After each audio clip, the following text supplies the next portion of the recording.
भस्म होता जा। माइक माइक मनोज पांडे अखिलेश यादव जिंदाबाद, मनोज पांडे अखिलेश यादव जिंदाबाद जिंदाबाद, जय जय जय जय जय अखिलेश, अखिलेश अखिलेश, जय जय जय जय जय अखिलेश, रुको यार। हेलो हेलो, ये देखो लीड ना करो। मनोज पांडे अखिलेश यादव।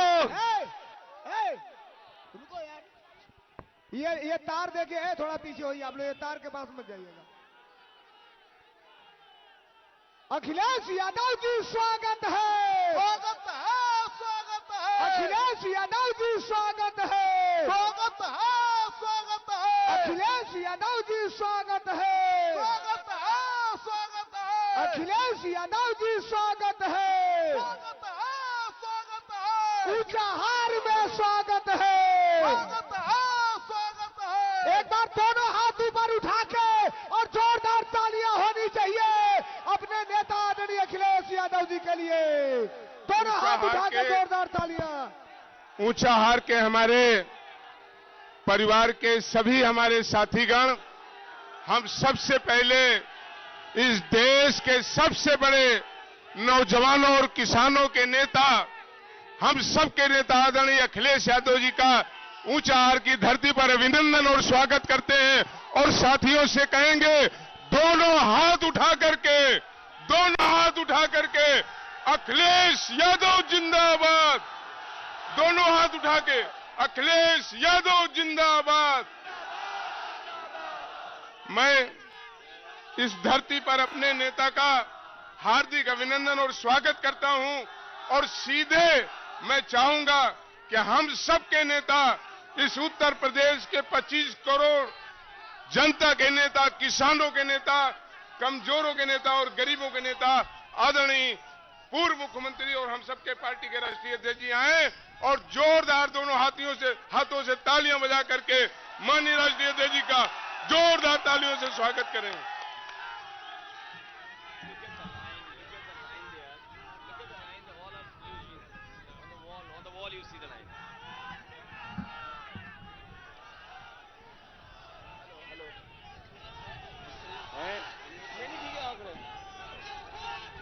हमारे साथ मंच पर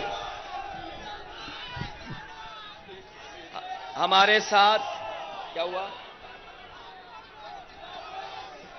हमारे साथ मंच पर आपके विधायक और समाजवादी पार्टी से चुनाव जीते मनोज पांडे जी, बड़ी संख्या में हमारे समाजवादी पार्टी के जो नेता यहां पर उपस्थित हैं, सभी हमारे पार्टी के वरिष्ठ नेतागण, लाइए।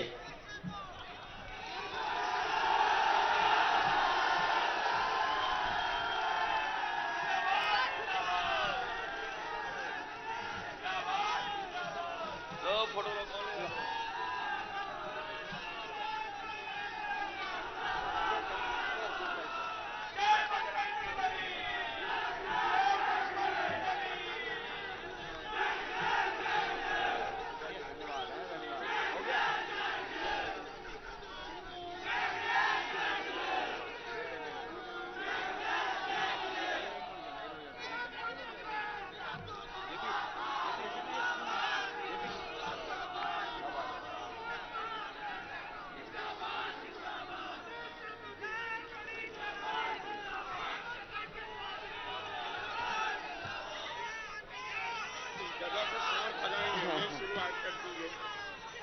मैं मनोज पांडे जी ने जो हमें आज सम्मान में दिया है गदा, यही है जो भगाएगा इस बार अनुपयोगी को।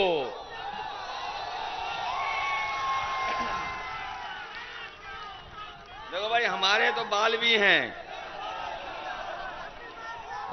हमारे तो बाल भी हैं, बिना बाल वालों को भी देखा होगा आपने।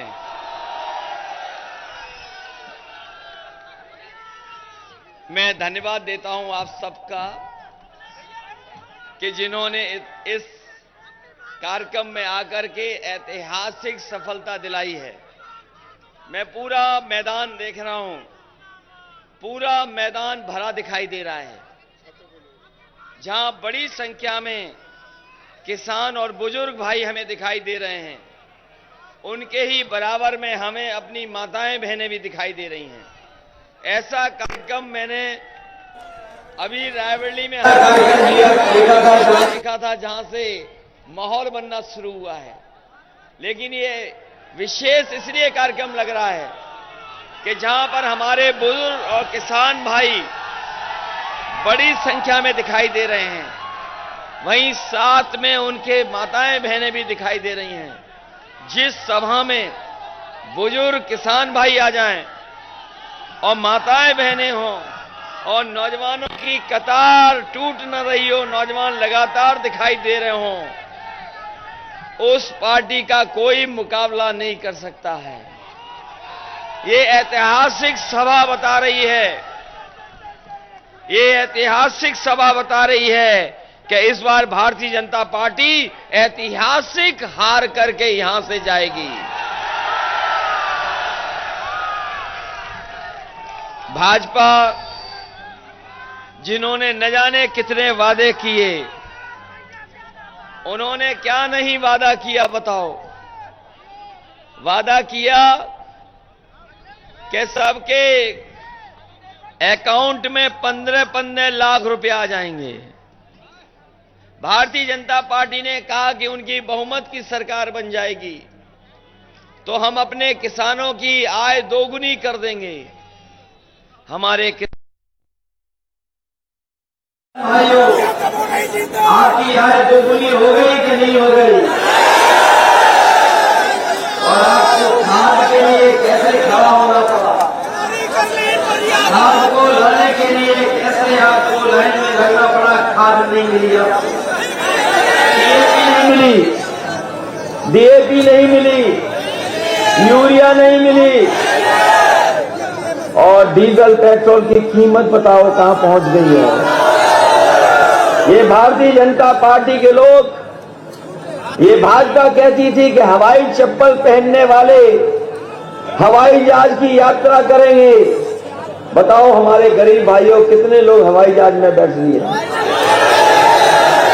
हवाई जहाज तो दूर, इतना डीजल पेट्रोल महंगा किया है कि आज आपकी गाड़ी नहीं चल सकती, मोटरसाइकिल नहीं चल सकती, इतनी महंगाई करती है।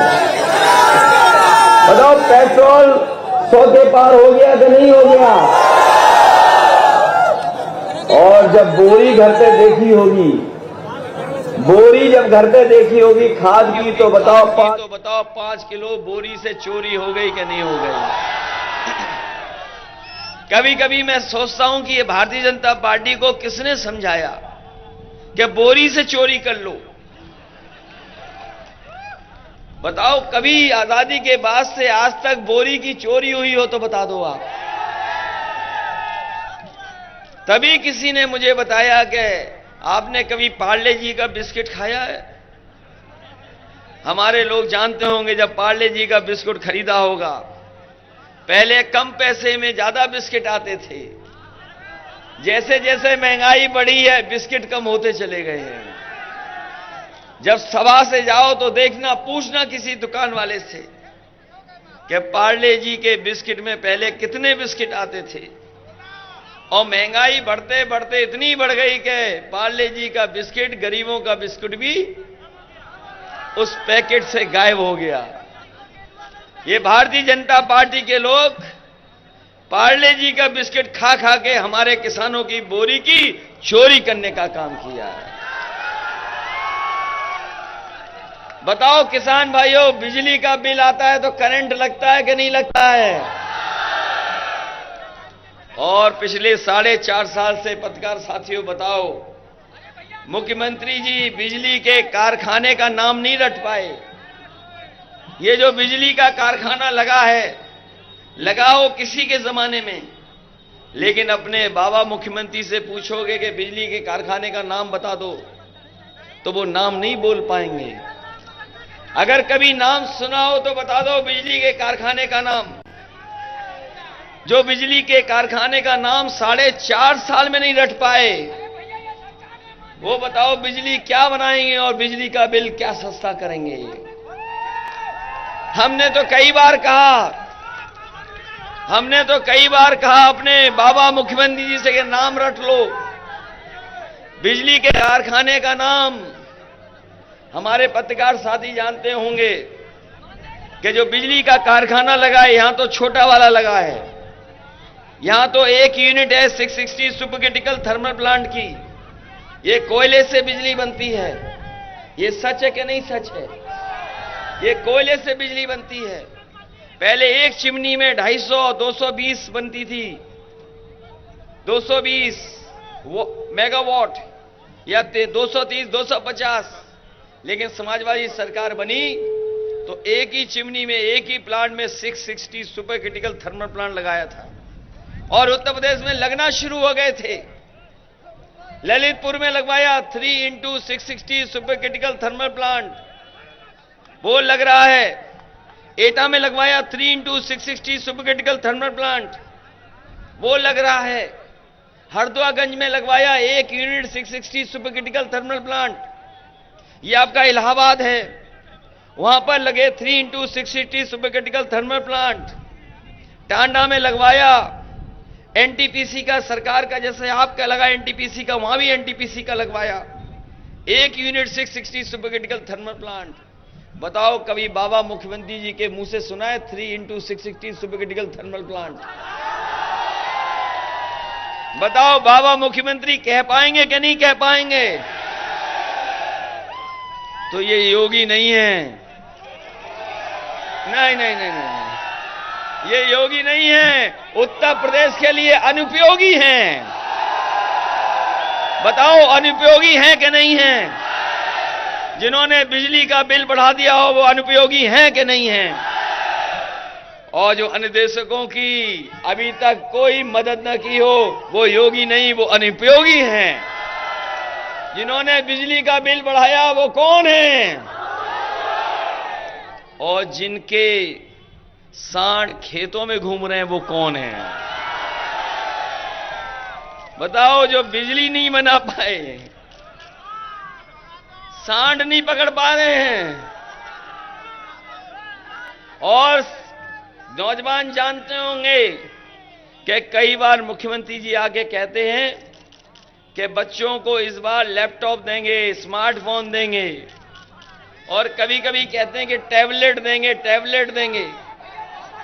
बताओ 4.5 साल से नौजवानों कौन सी टैबलेट मिली है आपको?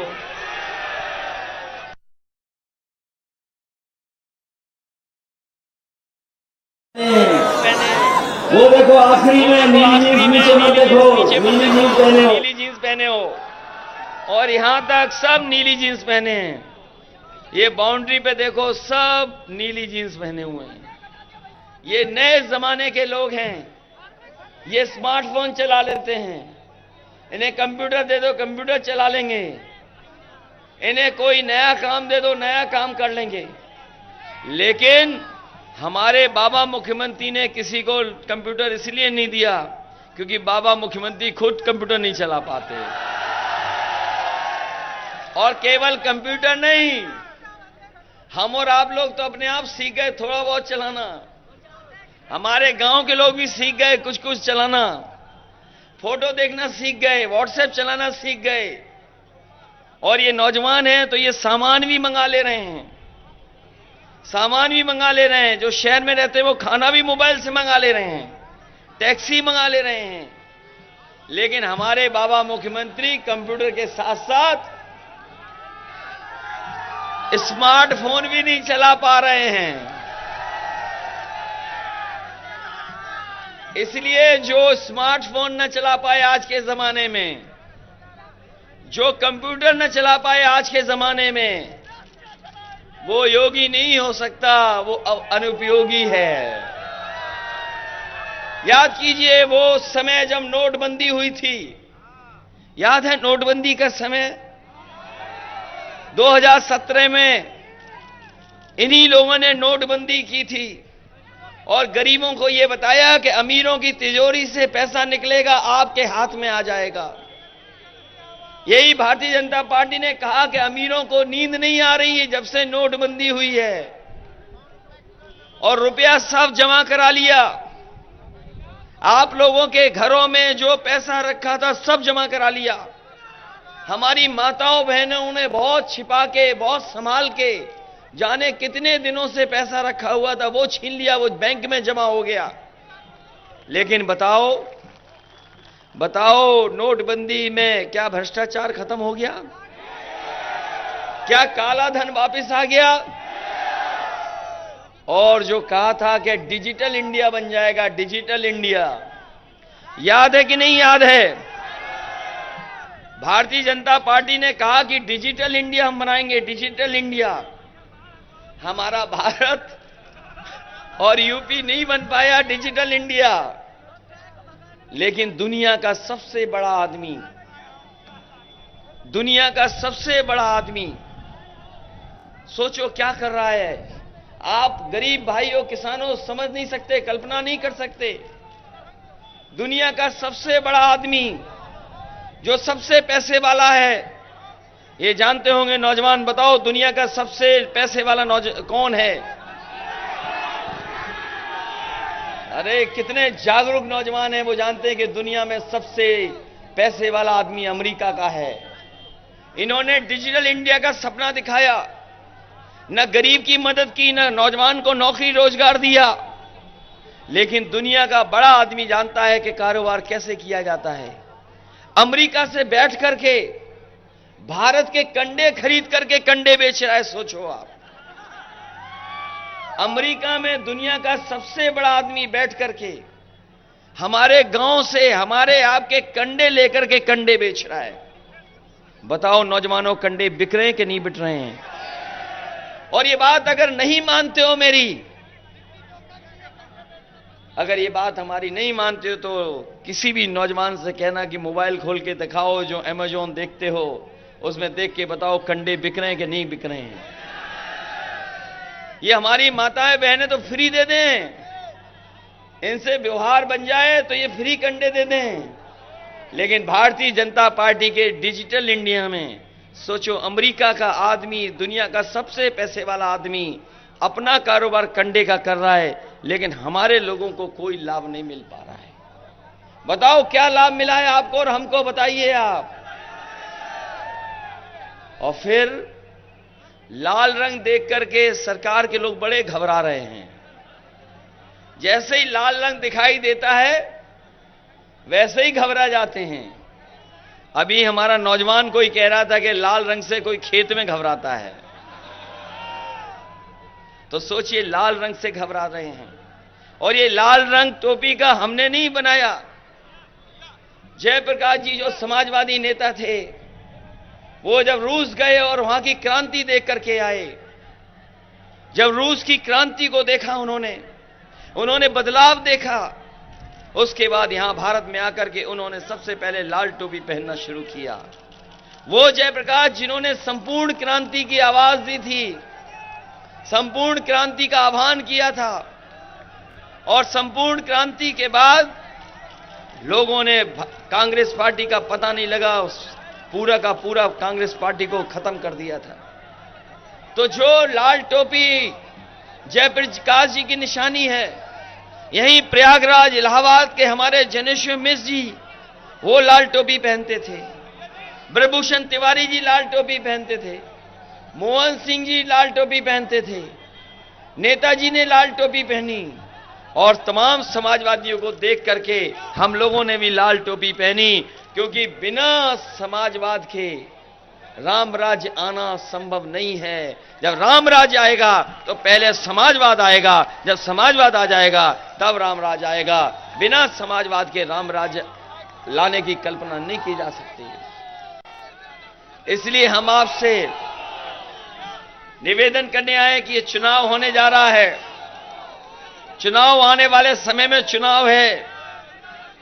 हमारी सरकार में जो जो काम हुए थे उसके काम के नाम बदले जा रहे हैं।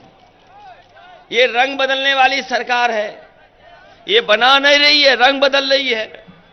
और हमारे मुख्यमंत्री तो ऐसे हैं, कोई मिलने चला जाए तो उसी का नाम बदल देंगे। ऊंचाहार वालों बुलाना नहीं तो ऊंचाहार का नाम बदल देंगे। प्रयागराज गए, पहले इलाहाबाद नाम था, नाम बदल दिया उन्होंने। ये जो 100 नंबर वाली व्यवस्था थी जो पुलिस को हमने दी थी, और पुलिस को इसलिए दी थी कि जिससे पुलिस हमारे किसानों की, गरीबों की मदद करने के लिए पहुंच जाए। अगर खेत में झगड़ा हो जाए, मेड़ को लेकर के झगड़ा हो जाए, पानी को निकालने को लेकर के कोई बात हो जाए, तो हमारे गरीब को थाने ना जाना पड़े, क्योंकि थाने में कई बार उसको परेशानी का सामना करना पड़ता है। कई बार थाने में जाकर के लूट ले लेते थे उनको। इसलिए पुलिस का ऐसा इंतजाम किया कि फोन मिलाओ, पुलिस आपकी मदद के लिए पहुंचेगी। लेकिन बाबा मुख्यमंत्री ने 100 नंबर से 112 कर दिया। बताओ क्या चीज बदल दी उन्होंने? कोई चीज बदली हो तो बता दो हमें। वो एक सड़क बनाई जिसमें हवाई जहाज उतरे, जिसमें प्रधानमंत्री खुद उतरे। वो सड़क भी समाजवादियों की थी, और प्रधानमंत्री ने हमारे बाबा मुख्यमंत्री को पहले ही पैदल पैदल कर दिया। याद है कि नहीं याद है? खुद तो बैठ गए 4 पहिए की गाड़ी में आगे आगे, और पीछे मुख्यमंत्री पैदल पैदल। जब उनके लोगों ने उन्हें पैदल कर दिया, अभी तो जनता की बारी है। जब जनता को मौका मिलेगा तो असली पैदल करने का काम ये जनता करेगी। उस सड़क का भी नाम था समाजवादी पूर्वांचल एक्सप्रेसवे। उसका नाम बदल दिया। शहरों के नाम बदले, योजनाओं के नाम बदले, और सड़कों के नाम बदले, न जाने कितनों के रंग बदल दिए। आज ऊंचाहार में हम भी मुख्यमंत्री जी का नाम बदल रहे हैं। जब उन्होंने सबके नाम बदल दिए, तो अब हम भी नाम बदलेंगे उनके। जो हम लोगों ने अपनी गीता में पढ़ा है या गुरु नानक जी से पढ़ा है, गीता में यही कहा गया है, जो दूसरे का दुख अपना दुख समझे वो है योगी। यही गुरु नानक जी ने कहा कि जो माया के बीच में माया से दूर रहे वो योगी है। बताओ, हमारे मुख्यमंत्री जी पहले उदाहरण हैं जो योगबाज से सीधे कुर्सी पे बैठ गए आके। इसलिए योगी नहीं है, अनुपयोगी है, अनुपयोगी। इनका नाम आज से अनुपयोगी बिष्ट नाम है। और अनुपयोगी इसलिए कि 24 घंटे काम करते हैं और फिर बेरोजगारी बढ़ा देते हैं। कैसे मुख्यमंत्री ये 24 घंटे काम करते हैं लेकिन बेरोजगारी बढ़ा रहे हैं? 24 घंटे काम करते हैं, पेपर लीक कर रहे हैं टीईटी का। 24 घंटे काम करते हैं लेकिन फौज में भर्ती नहीं कराते हैं। 24 घंटे काम कर रहे हैं लेकिन अनुदेशकों की मांग नहीं मान रहे हैं। 24 घंटे काम कर रहे हैं, बीएटीटी वालों की नहीं सुनवाई है। अरे बड़ा बढ़िया नारा लिखा है टीटी वालों ने, चिलम बुझने वाली है अब की बार। ये चिलम बात समझ में नहीं आई, इसलिए चिलम जीवी को भी उत्तर प्रदेश से हटाना है। हमारे ये भी बीएटीटी वाले अभी 69,000 वाले गए थे मंच पर।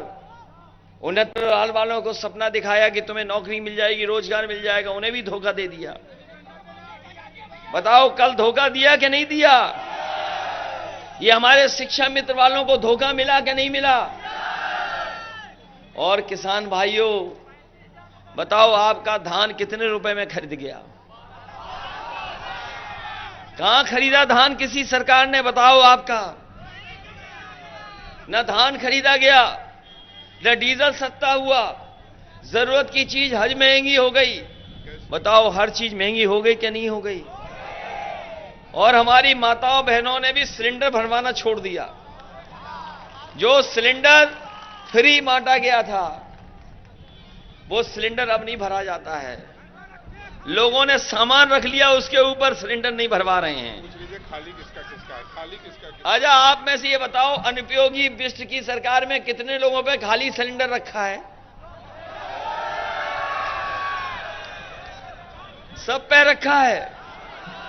ये कैसी सरकार है कि बताओ सिलेंडर नहीं भरवा पा रहे और मुर्गी का भी अंडा महंगा कर दिया। बताओ कितने रुपए का हो गया।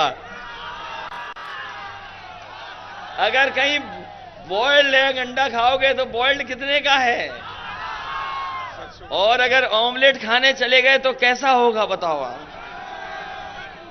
और यही नहीं, यही प्रधानमंत्री जी थे बीजेपी वाले, उन्होंने कहा कि जाओ नौजवानों पकोड़े बनाओ जा करके। और कभी बाजार में जाओ सरसों का तेल लेने, कितना महंगा हो गया बताओ। पहले तो किसान की सरसों की कीमत नहीं दे रहे हैं, पहले तो सरसों की कीमत नहीं मिल रही। जो सरसों की कीमत मिलनी चाहिए वहां किसान पे मार है, और जब गरीब किसान वही सरसों का तेल खरीदने जाए तो दुगनी मार है।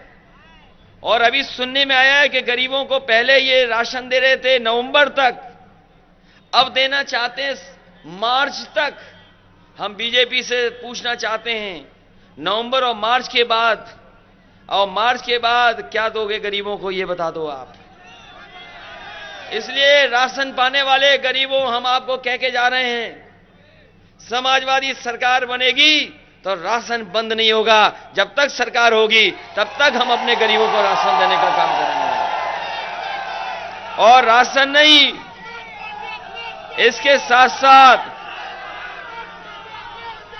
और इसके साथ साथ अगर हमें सरसों का तेल देना पड़ा तो सरसों का तेल भी देंगे, और घी देना पड़ा तो हम अपने गरीबों को भी घी दे देंगे। और हम लोग दे करके दिखाया है।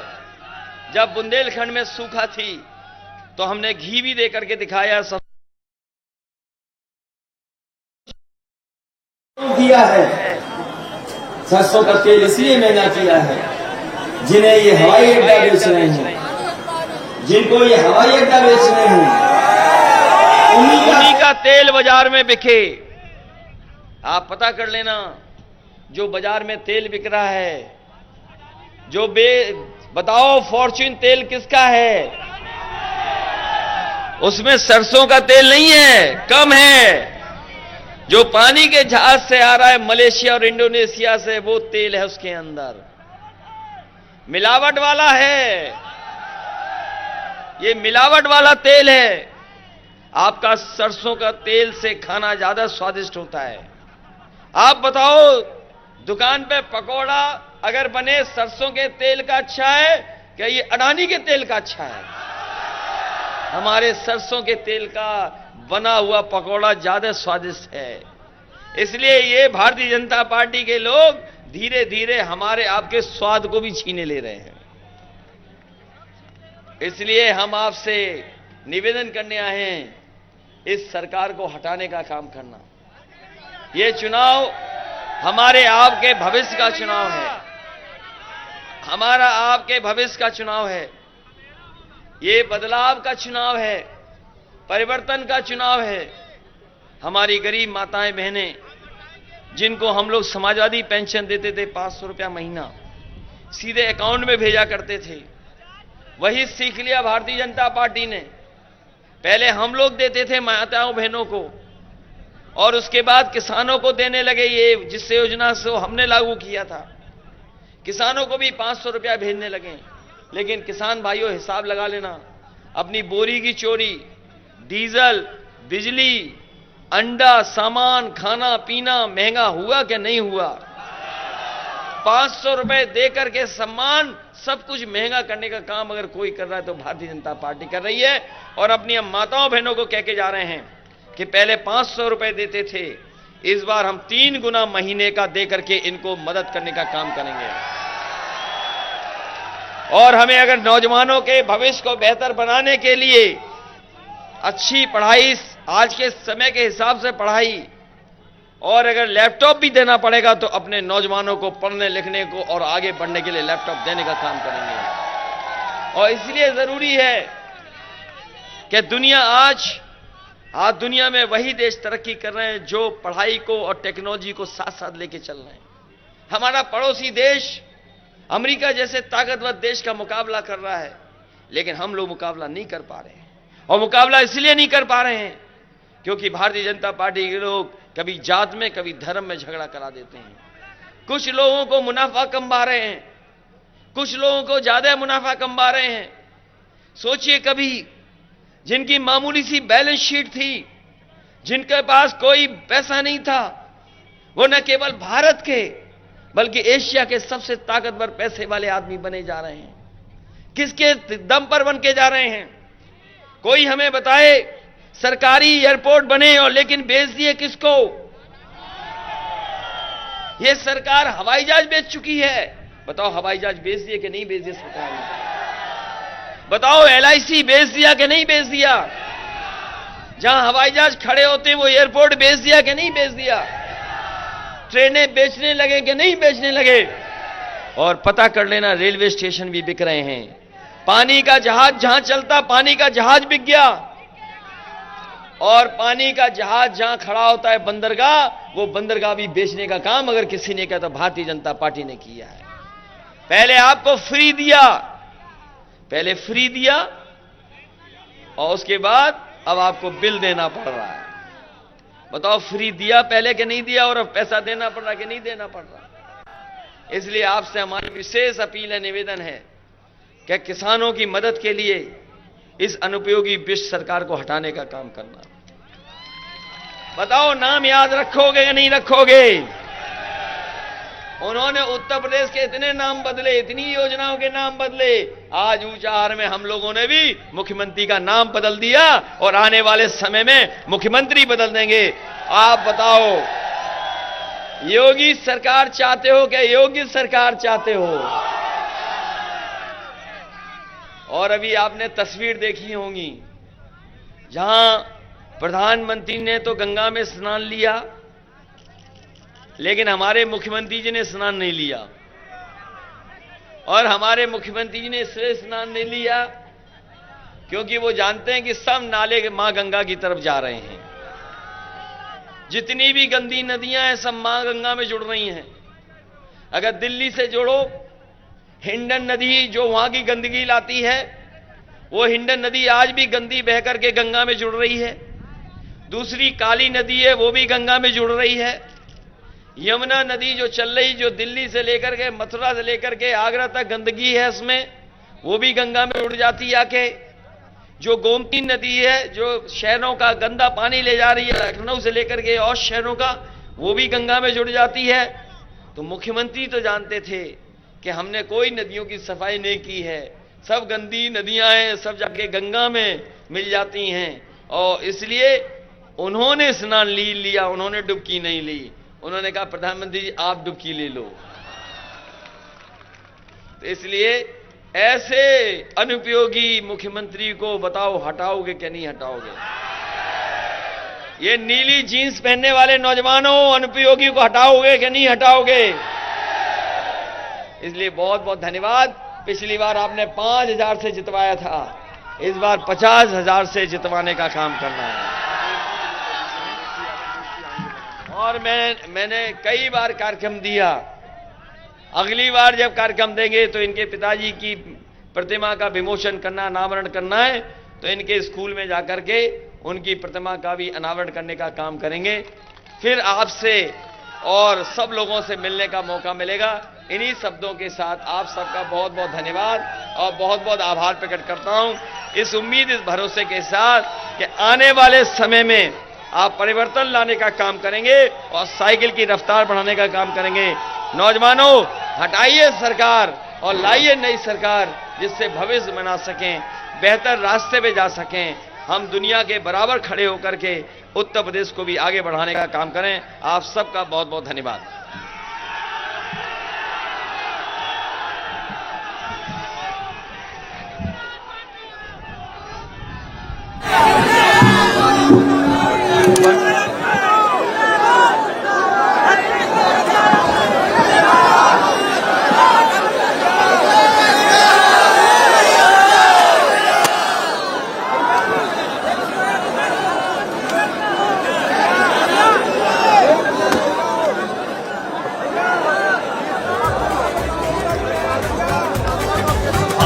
ए चुनाव माँ हमरे वोटन का ऐसा रेला हुई